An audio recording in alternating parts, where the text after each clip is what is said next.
கர்த்தருடைய செய்திக்காக நான் தெரிந்து கொண்ட ஒரு வார்த்தை ஆல்மைட்டி. இந்த ஆலயத்தின் பெயர்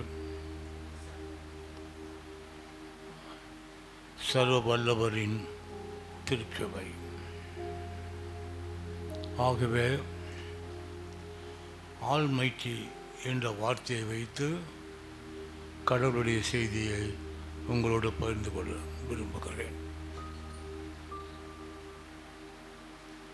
பல கோணங்கள் உண்டு. முதலாவதாக Almighty God among us. Almighty God among us. வேதம் சொல்லுகிறது,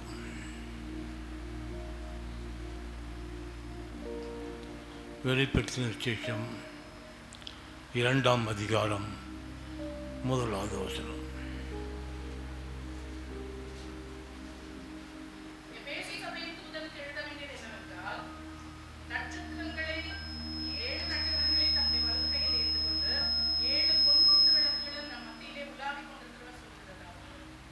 உலாவி கொண்டிருக்கிறவர் among us.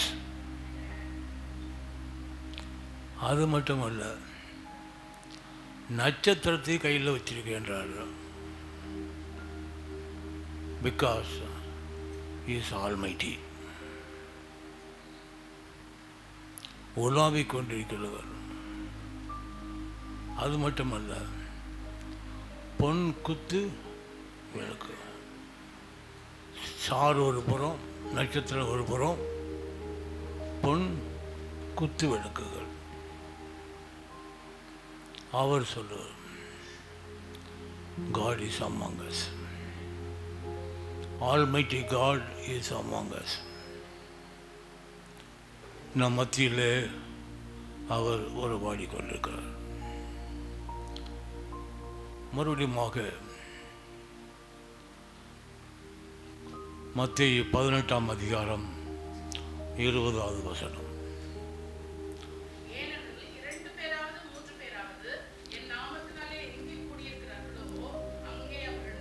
இருக்கிறேன் என்றார். ஆமாங்க, 2 பேர் 3 பேர் என் நாமத்தில் நிமித்து எங்கே கூடியிருக்கிறார்களோ,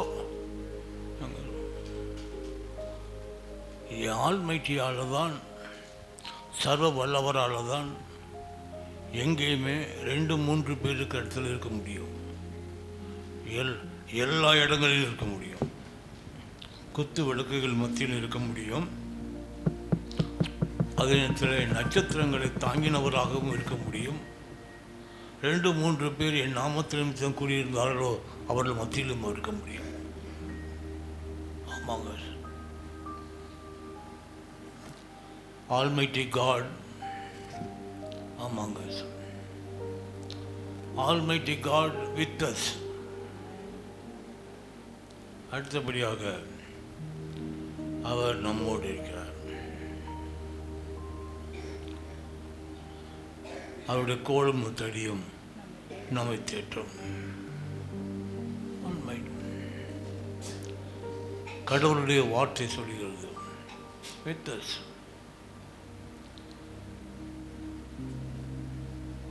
மத்தேயு 1ஆம் அதிகாரம் 23வது வசனம். அவன் இதோ ஒரு கன்னிகை கர்ப்பவதியாகி ஒரு குமாரனை பெறுவாள், அவருக்கு இம்மானுவேல் என்று பெயரிடுவார்கள் என்று சொன்னான். இம்மானுவேல் என்பதற்கு தேவன் நம்மோடு இருக்கிறார் என்று அர்த்தமாம். தேவன் நம்மோடு இருக்கிறார். பிறப்பதற்கு முன்பதாகவே சொல்லப்பட்ட வார்த்தை அது. பிறந்த பிறகு அல்ல. God is with us.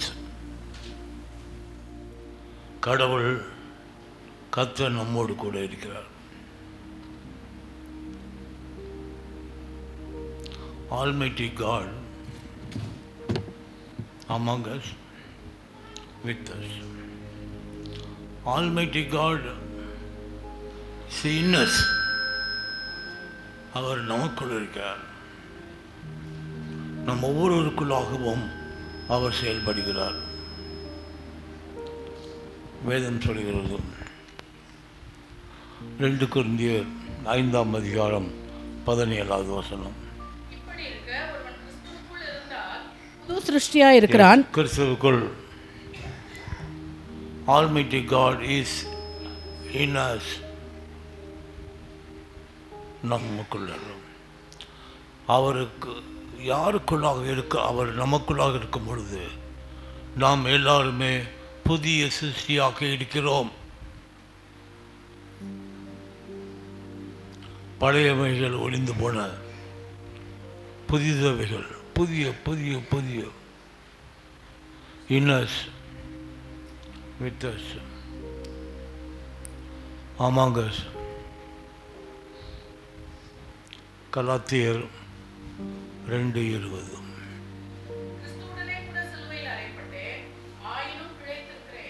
இனி நான் அல்ல, கிறிஸ்துவே எனக்குள் பிழைத்திருக்கிறார். கிறிஸ்துவே எனக்குள் பிழைத்திருக்கிறார். இனி நான் அல்ல, கிறிஸ்துவே நமக்குள் இருக்கிறார், நம்மளோடு இருக்கிறார்.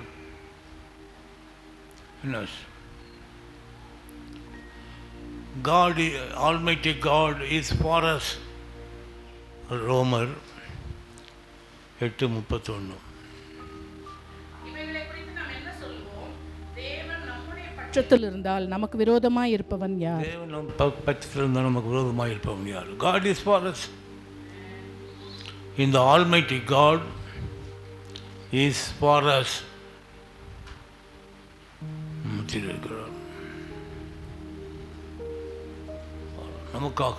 நமக்காக for us. சங்கீதம் 27:1.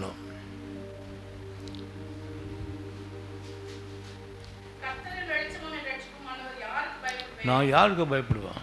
Almighty God is Almighty among us, with us, in us, for us. நான் யாருக்கு பயப்படுவேன்? கர்த்தர் என் பட்சத்தில் இருப்பாரானால், ஆகவே சேனையின் கர்த்தர் நம்மோடு இருக்கிறார். யாக்கோபின் தேவன் நமக்கு உயர்ந்த அடைக்கலம். ஆகவே வாசல்களே உங்கள் தலைகளை உயர்த்துங்கள், அனாதி கதவுகளை உயருங்கள், மகிமையின் ராஜா உட்பிரவேசிப்பார். யார் இந்த மகிமையின் ராஜா?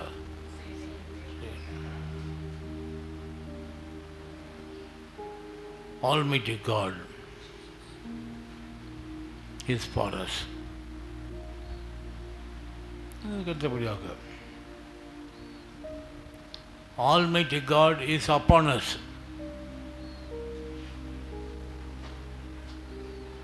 Almighty God is upon us. அப்போஸ்தலர் 1:8.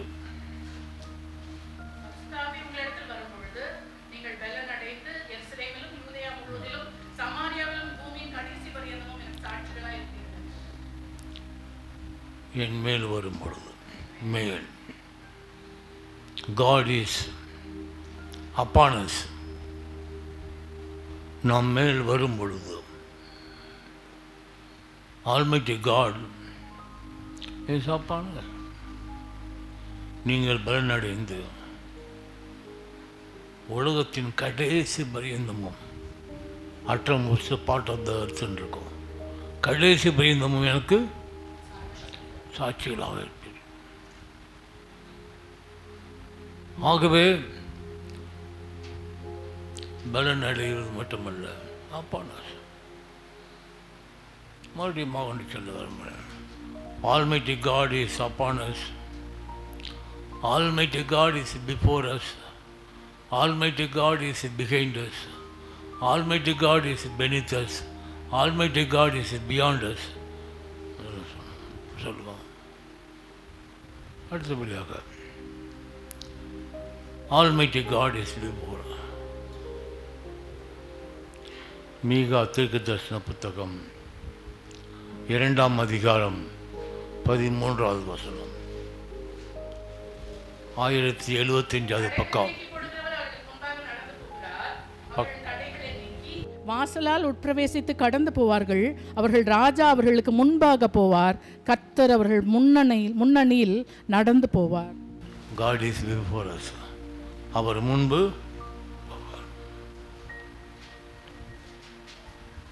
போவார்.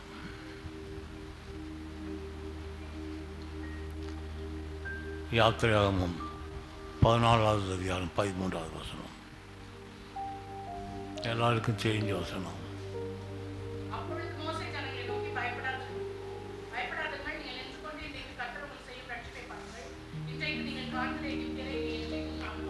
பதினாலு 13 மறுபடியும் வாசிங்க.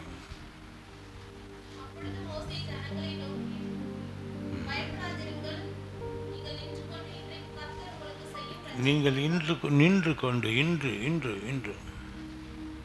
உங்களுக்கு செய்யக்கூடிய காரியங்களை பாருங்கள். என்னென்றால் அவர் பிஃபோர் அஸ், நமக்கு முன்பாக இருக்கிறார். கடவுள் எல்லாவற்றையும் காண்கிற தேவன். ஆகவே நமக்கு முன்பு செயல்படுகிறார். God is behind us. முன்பும் இருப்பார், பின்பும் இருப்பார். ஆகவே யாத்திராகமம் 14:19.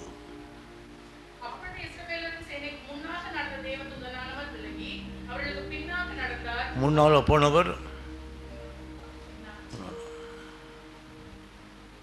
முன்பு சென்றவர் பின்பு வரும். God is Almighty God before us and behind us. முன்பும் செல்வார், பின்பும் வந்து நம்மை காப்பார். Almighty God is beneath us.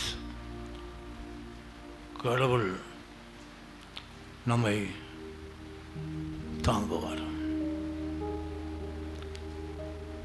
எசாயா தீர்க்கதரிசன புத்தகம் 46:4.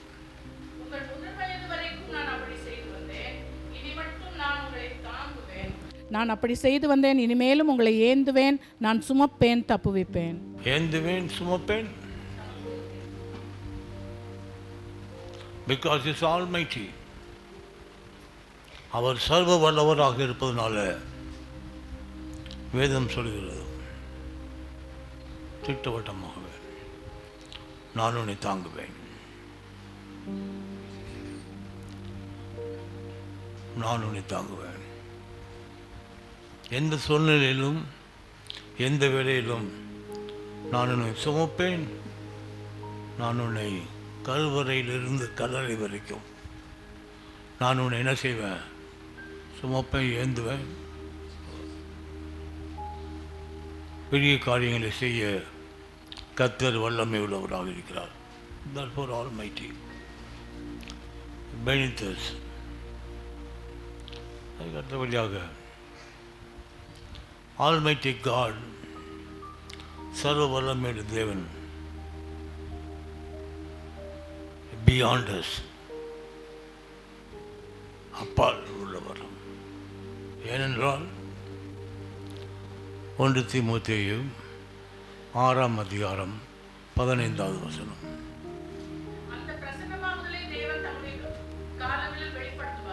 அவர் நித்தியானந்தமுள்ள ஏகாசக்கராதிபதியும் ராஜாதி ராஜாவும் கர்த்தாதி கர்த்தாவும்,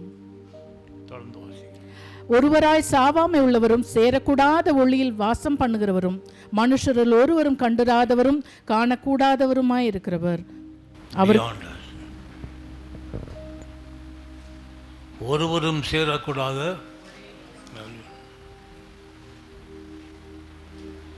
ஆகவே ஆல்மைட்டி காட், சர்வ வல்லமையுள்ள தேவன், அவர் பியாண்ட் அஸ், நம்முடைய அறிவுக்கும் நம்முடைய ஆற்றலுக்கும் அப்பாற்பட்டவர். மத்தேயு 8:8. உபதேசிக்க நான் பாத்திரன் அல்ல, ஒரு வார்த்தை மாத்திரம் சொல்லும். One word, almighty. ஆல்மைட்டி என்ன மாதிரி 1/2 மணி நேரம் பிரசங்கம் பண்ண மாட்டார். ஒரே வார்த்தை அவர் சொல்கிறாரு, சே ஏ வேர்டு. இங்கிலீஷ் அதான், ஒரே அர்த்தமத்தை சொல்லும். அப்பொழுது என் வேலைக்காரன் பிழைப்பான். ஒரே ஒரு வார்த்தை. சங்கீதம் 107:20. பசங்களை அனுப்பி குணமாக்குவார். அவனை பார்த்தது இல்லை, அவன் எங்கே இருக்கான்னு கூட தெரியாது. இவன் கேட்குறான், சே எ வேர்டு. அப்பொழுது என் வேலைக்காரன் படைப்பான்.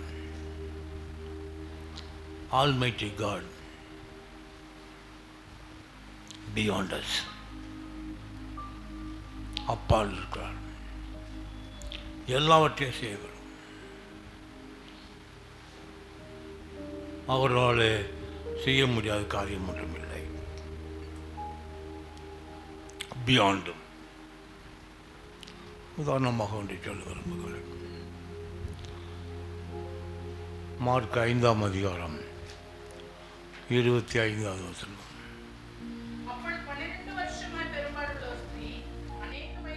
மிகவும் வருத்தப்பட்டு தனக்கு உண்டானவைகள் எல்லாம் செலவழித்தும் சற்றாகிலும் குணமடையாமல் அதிக வருத்தப்படுகிற பொழுது, எல்லாம் செலவு பண்ணிட்டேன்,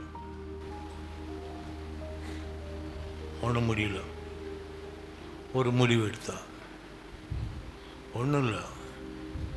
30வது வசனத்தில் வாசிங்க. உடனே இயேசு தம்மிலிருந்த வல்லமை புறப்பட்டதை தமக்குள் அறிந்து. வல்லமை புறப்பட்டது எப்படி? வஸ்திரத்தின் ஓரத்தை தொட்டார்.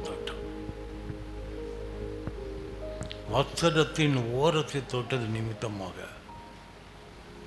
பின்னால் இருந்து வஸ்திரத்தின் ஓரத்தை என்ன செய்யலாம்? அதாவது கிரேக்க மொழியில் வஸ்திரத்தின் ஓரம் கிடையாது, ஃப்ரிஞ்ச் ஆஃப் ஹிஸ் கார்மெண்ட்னு இருக்கும். இந்த தொங்கலில் சட்டையெல்லாம் அங்கியெல்லாம் என்னால் செய்யல, இந்த வஸ்திரத்தின் ஓரம். அது மட்டுமல்ல, அவன் நின்றுட்டு தொடலை, தரையில் படுத்துட்டு தோறா. எனக்கு கீழே அங்கே தான் தொங்கிட்டு இருக்குது.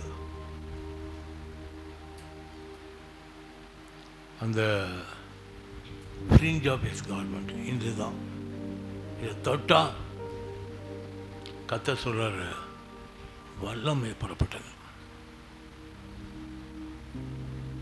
ஆகவே Almighty God is beyond us. Our knowledge, our capacity, our understanding, our approach. கர்த்தர் பெரிய காரியங்களை செய்ய அவர் வல்லவராக இருக்கிறார். Beyond us. எல்லாமே பெரிய ஒன்று சொல்லல, ஒரே ஒரு வார்த்தை. மார்க்கு 5ஆம் அதிகாரம் 40லிருந்து 42.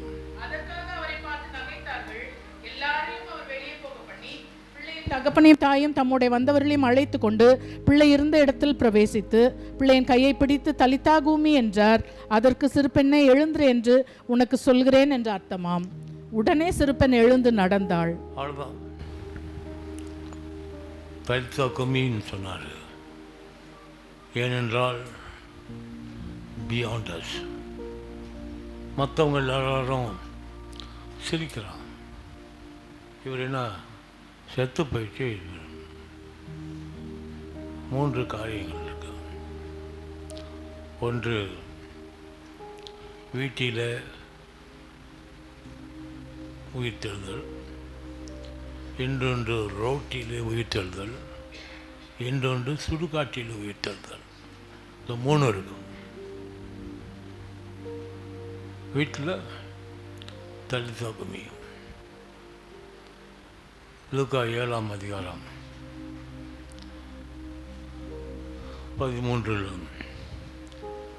கர்த்தர் அவளை பார்த்து அவள் மேல் மனதுருகி அழாதே என்று சொல்லி கிட்ட வந்து பாடை தொட்டார். அதை சுமந்தவர்கள் நின்றார்கள். அப்பொழுது அவர் வாலிபனை எழுந்திரு என்று உனக்கு சொல்லுகிறேன் என்றார். மரித்தவன் எழுந்து உட்கார்ந்து பேசத் தொடங்கினான். எல்லாம் அடக்கம் செய்வதற்கு கொண்டு போகும் பொழுது கர்த்தர் சொன்ன வார்த்தை, வாலிபனே எழுந்திரு, அரைஸ். பெரிய சென்டென்ஸ் எல்லாம் சொல்ல மாட்டார். இது அரைஸ், எழுந்துடா, சிறு பெண்ணு எழுந்துரு, வாலிபனு எழுந்துரு. எழுந்துச்சான். மறுபடியும் வேதம் சொல்கிறது, அவனை பார்த்து யோவான் 11ஆம் அதிகாரம் 40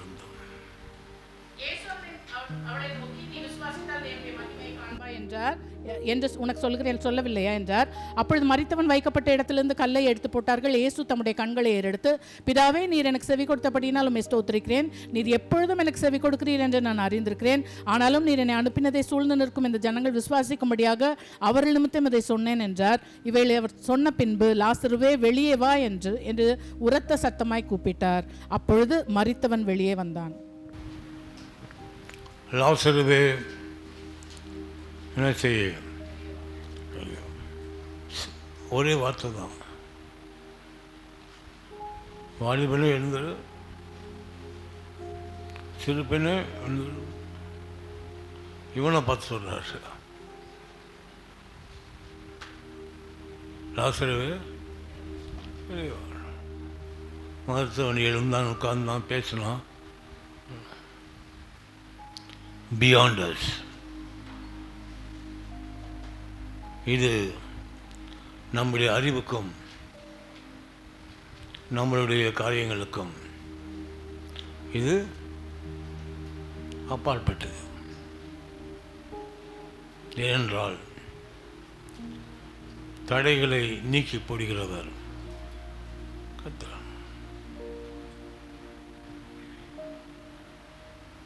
பெரிய காரியங்களை செய்யவர்.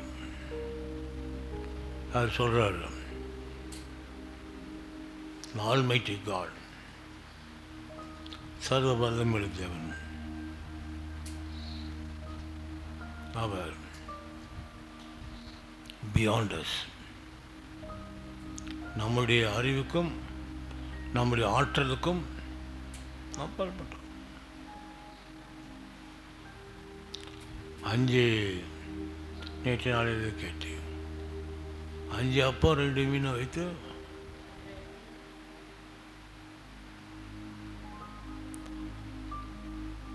நீ தம்பி பாட்டு பாடும்பொழுது நினைச்சேன், காணா ஒரு கல்யாணத்துக்கு ஒன்றே ஒன்று தான், water went in, wine came out. அவ்வளோதான். வாட்டர் வெண்ட் இன்,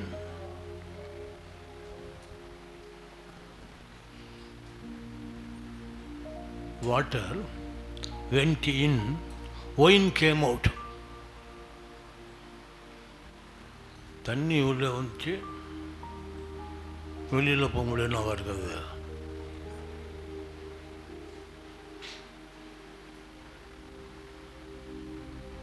பியாண்ட் அஸ். அறிவுக்கும் ஞானத்திற்கும்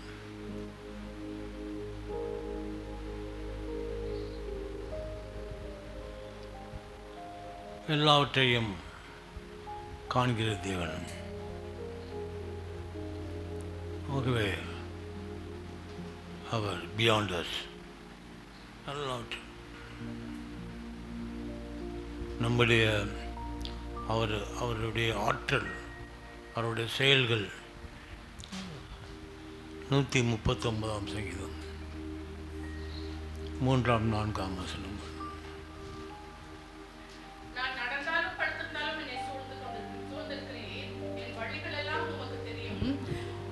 என் நாவல் சொற்பிறவாததற்கு முன்னே இதோ கர்த்தாவே அதையெல்லாம் அறிந்திருக்கிறீர். என் நாவல நான் பேசுறதுக்கு முன்னாலே பியாண்ட் அஸ் நாவில சொல் பிறக்காமல் என்னுடைய உட்காருதலையும் என்னுடைய புறப்படுதலையும் அறிந்திருக்கிறேன். Beyond Almighty God is beyond us. அறிவுக்கும் ஆற்றலுக்கும் அப்பாற்பட்டது. சாதாரணமானவர் அல்ல. நம்முடைய வாழ்வில் செய்ய முடியாத அதிசயங்களை செய்யக்கூடியவர். எரேமியா 33:3.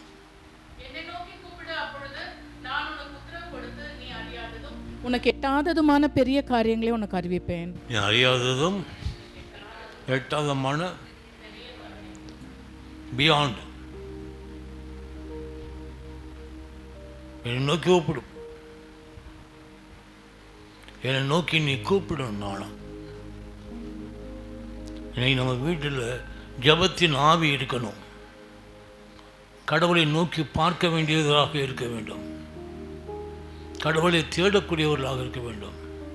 நம்ம வீட்டில் துதியின் சத்தம் எழுப்பப்பட வேண்டும்.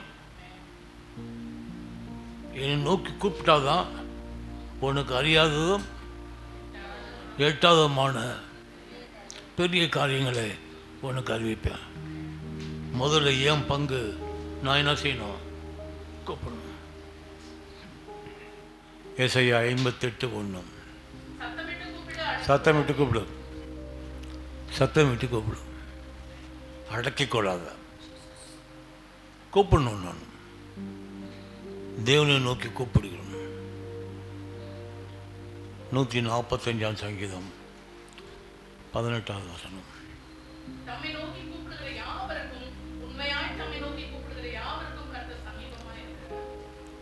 நம்ம நோக்கி கூப்பிடுற யாவருக்கும் உண்மையாய் நம்ம நோக்கி கூப்பிடுற யாவர் கர்த்தர் இருக்காரு. கர்த்தர் நம்மோடு இருக்கிறார். சமீபமாக இருக்கிறார். ஆகவே God is beyond us. Almighty God is beyond us. எல்லாவற்றையும் அறிகிற தேவன், எல்லாவற்றையும் தெரிகிற தேவன். அது சொல்கிறாரு. ரொம்பவும் என்ன செய்யலை, சத்தமிட்டு கூப்பிடு, அடக்கி கொள்ளாத. நான் ஒரு ஆலயத்தில் சபை குருவாக பணியாற்றும் பொழுது அந்த காலம் அந்த ஆலயம் கட்டி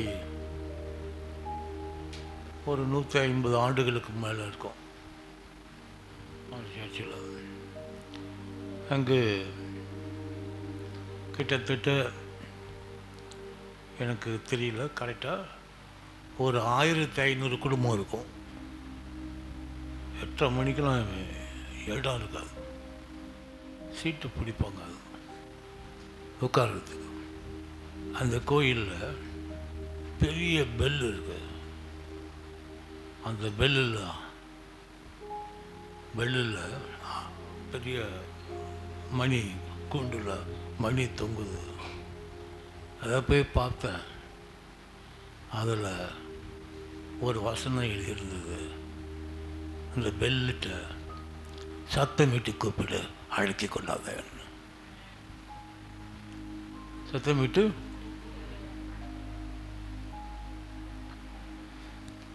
ஒரு பெல்.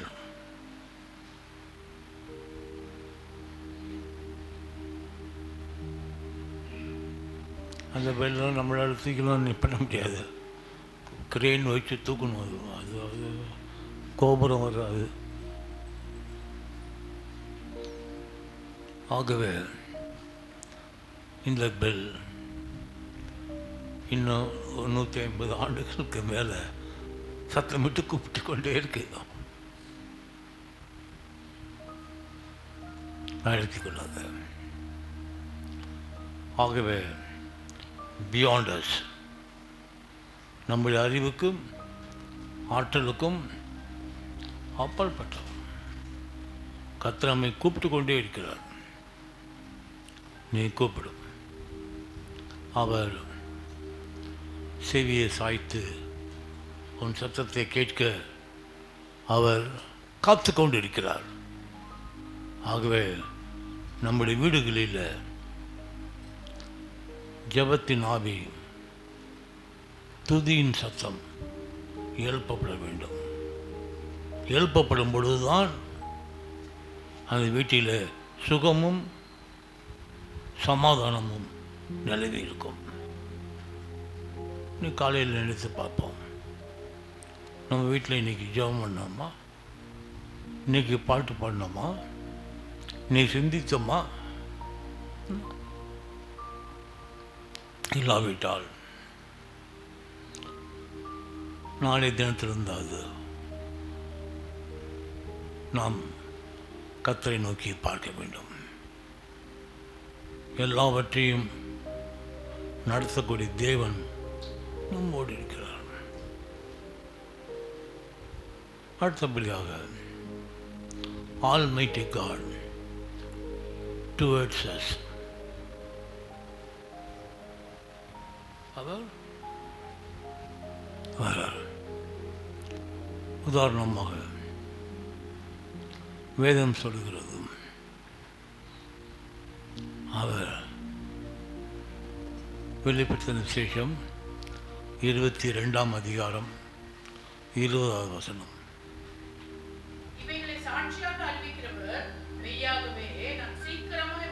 Towards us, நம்ம நோக்கி என்ன சொல்றாரு? இரண்டாம் வருகை. அதுக்கு நாம் என்ன சொல்லணும்? இயேசுவே வாரும், இயேசுவே நீர் வாரும். கூப்பிடுறார், வருவான், உன்னோடு வருவான். 1 தெசலோனிக்கேயர் 4ஆம் அதிகாரம் 16 தேவ எக்காலத்தோடும் வானத்திலிருந்து இறங்கி வருவார். வானத்திலிருந்து என்ன செய்வார்? இறங்கி வருவார். மறுபடியும் towards us, beyond us, towards us. பிரதான தூதனுடைய சத்தத்தோடும் தேவ எக்காலத்தோடும் வானத்திலிருந்து இறங்கி வருவார். மரித்தவர்கள் முதலாவது எழுந்திருப்பார்கள், பின்பு உயிரோடுக்க நாமும் எதிர்கொண்டு போக அழைக்கப்படுகிறோம். இவ்விதமாக கர்த்தருடன் கூட இருப்போம். இந்த வார்த்தையினால நீங்கள் ஒருவர் தேட்டுங்கள்.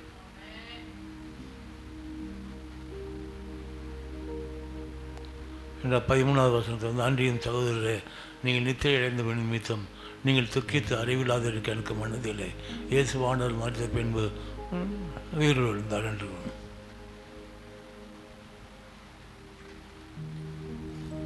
ஆகவே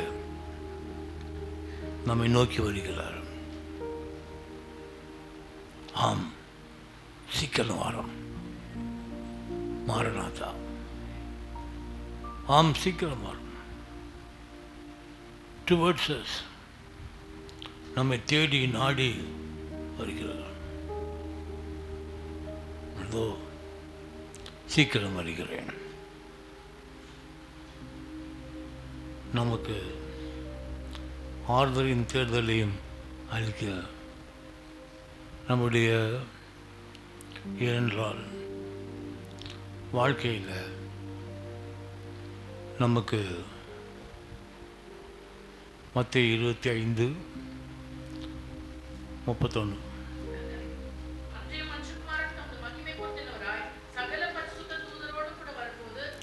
பரிசுத்த தூதரோடு கூட வரும். அவர் நியாயஸ்தானத்தில் என்ன செய்வார்? அவற்றிருப்பார். வெள்ளாடுகளையும் செம்மறி ஆடுகளையும் வெவ்வேறாக பிரிப்பார்.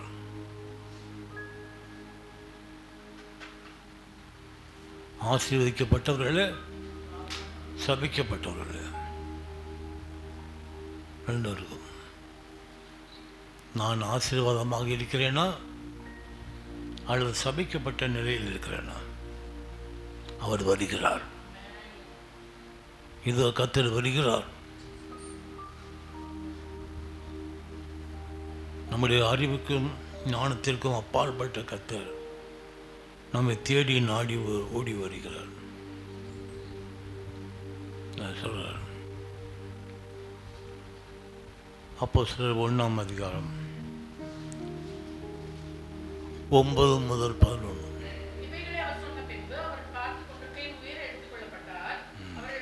மறைவாக ஒரு மேகம் அவரை எடுத்துக்கொண்டது.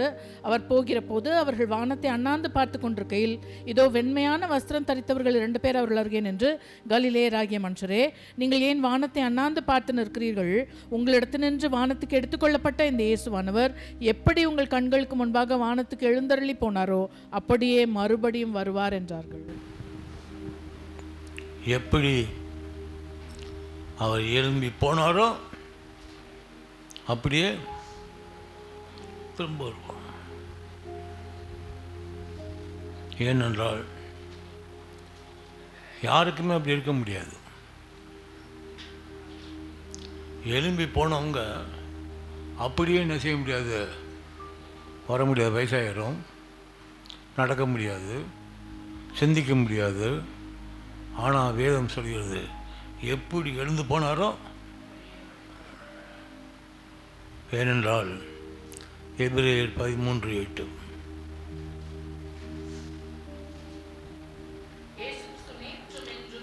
என்றும் இயேசு கிறிஸ்து நேற்றும் இன்றும் என்றும் மாறுபவர். வெளிப்படுத்தின விசேஷம் 1ஆம் அதிகாரம் 8ஆம் வசனம். எழுந்தவர் இருக்கிறவர் வருகிறவர் சர்வ வல்லம் எழுந்த ஆல்மைட்டி காட். மறுபடியும் ஆல்மைட்டி அவர் சொல்கிறார், அல்பா ஒமேகா, ஆதியும் அந்தம்.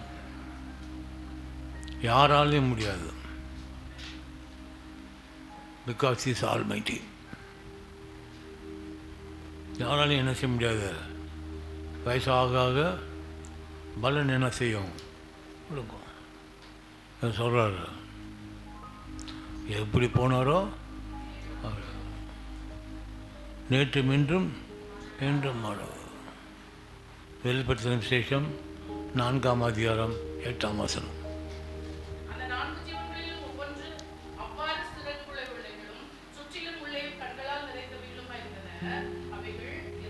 இருக்கிறவரும் வருகிறவருமாகிய சர்வ வல்லமை உள்ளது.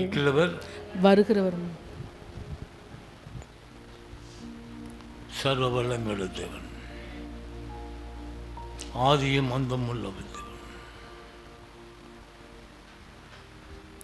அவர் தான் துவக்கம், அவர் தான் முடிவு. Because is almighty. சர்வ வல்லமை உள்ள தேவன் நம் மத்தியில் இருக்கிறார். ஏனென்றால் லூக்கா 9ஆம் அதிகாரம் 58ஆம் வசனம். லூக்கா 9:58.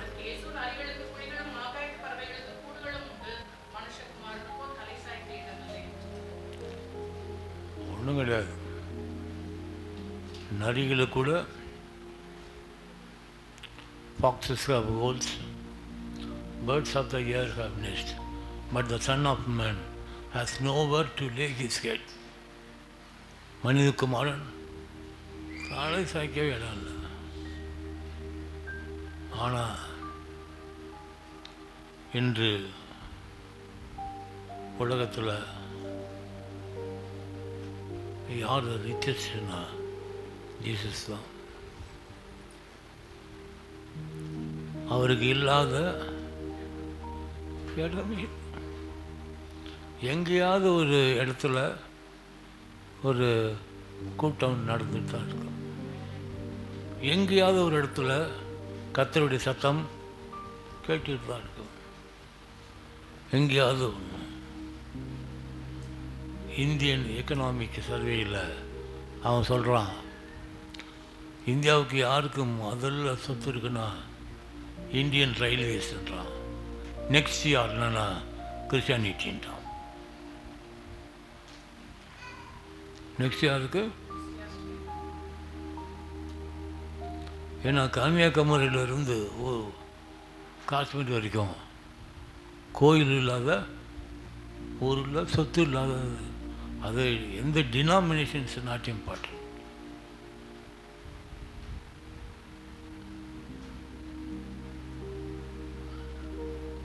பெரிய காரியம்.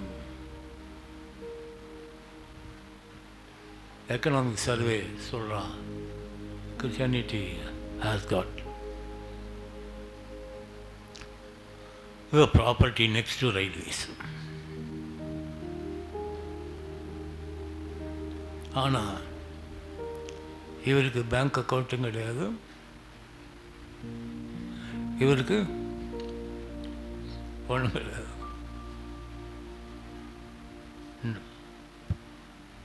நரிகள் கூட இருக்குது, பறவைகள் கூட இருக்குது. ஆனால் மனுஷகுமாரனுக்கோ has nowhere to lay his head. ஏனென்றால்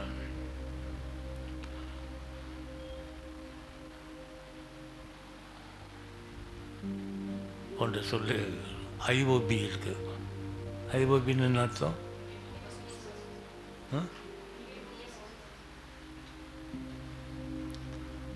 இந்தியன் ஓவர்சீஸ் பேங்க்.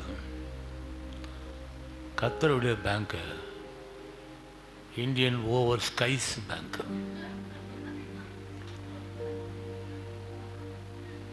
இங்கே சி மட்டும் இல்லை, ஸ்கை. ஏனென்றால் அதான் 19ஆம் சங்கீதம் 1வது வசனம். அவ்வளோதான். வானம் வானம் பூமி கிரியை நான் உண்டு பண்ணாது. அதனால் அவர் தான் ஓனர். அதனால் இந்தியன் ஓவர்சீஸ் பேங்க் அல்ல, இந்தியன் ஓவர் ஸ்கைஸ்.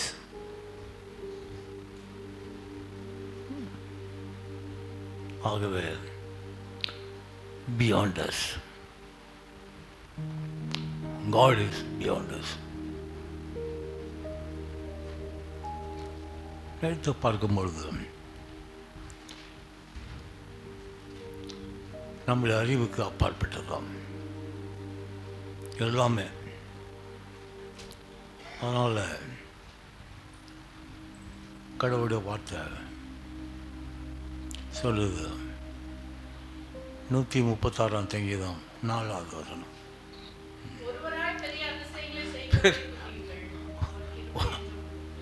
ஒருவராய் ஏனென்றால் இந்த சங்கீதம் மிகவும் சிறப்பான ஒரு சங்கீதம். காரணம் என்னவென்றால் எத்தனை வசனம் இருக்கு அதில்? 76. இங்கிலீஷில் எத்தனை வார்த்தை இருக்கு?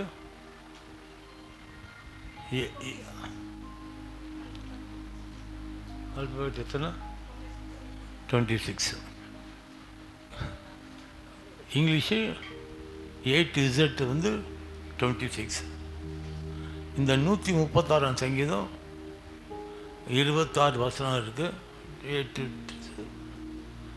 இல்லை இன்னொன்று என்ன அப்படின்னு கேட்டால், சங்கீதம் மட்டுமல்ல, 26 வசனத்துலேயும் அவர் கிருபை என்றும் உள்ளது.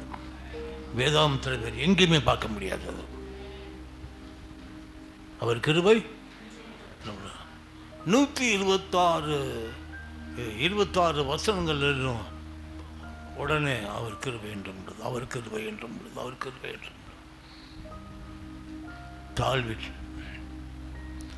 நம்மை 23வது வசனம், தாழ்வில் நம்மை நினைத்தவரை தெரியுங்கள், அவர் கிருபை. ஆகவே இங்கிலீஷுக்கு 26 வசனம், ஆல்பபெட் 26 வார்த்தைகள். ஆனால் 136 சங்கீதம் 26 வசனம் இருக்குது. 26 வசனத்துலேயும் அவர் கிருபை வேண்டும், வேறு எங்கேயுமே இல்லை அப்படி. ஆகவே God is, முதல்ல இருந்து பார்ப்போம். God is among us, with us, in us, beyond us, behind us, for us, beneath us, for us.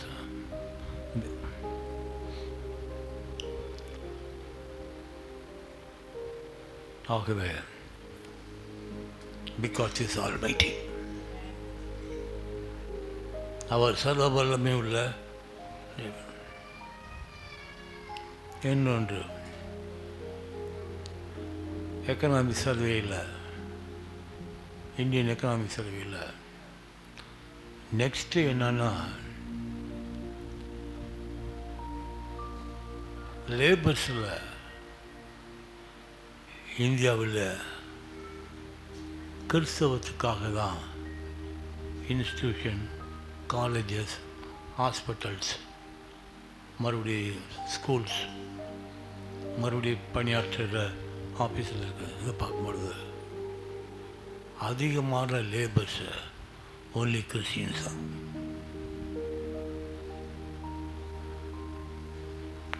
எங்கேயாவது ஒரு ஊரில் பாஸ்டரே இல்லாமல் இருக்க மாட்டாங்க. ஒரு சின்ன ஆலயமாக இருக்கும், என்னமோ கையை தட்டிட்டு ஏசு நல்லவர்னு பாட்டு பாடிட்டு இருப்பாங்க. இருக்காங்களா இல்லையா? ஆகவே எல்லாமே ஊழியத்தில் next labours, employees in India is only Christian community. ஃபேக்ட்ரியில் வேலை செய்யணும் இல்லை, பைபிள் தூக்கிட்டு போயிட்டு.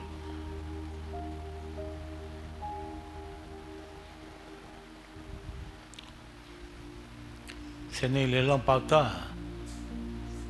அங்கங்கே கூட்டம், ரோட்டில் வெள்ளை புடவை கட்டிக்கிட்டு பைபிளை தூக்கிக்கிட்டு அவங்க என்ன செஞ்சிட்ருப்பாங்க, போயிட்டே இருப்பாங்க. எல்லா இடங்களும் பார்க்கலாம். ஒரு சின்ன சந்துனால கூட ஒரு சர்ச்சை ஒன்று இருக்கும். பியாண்ட்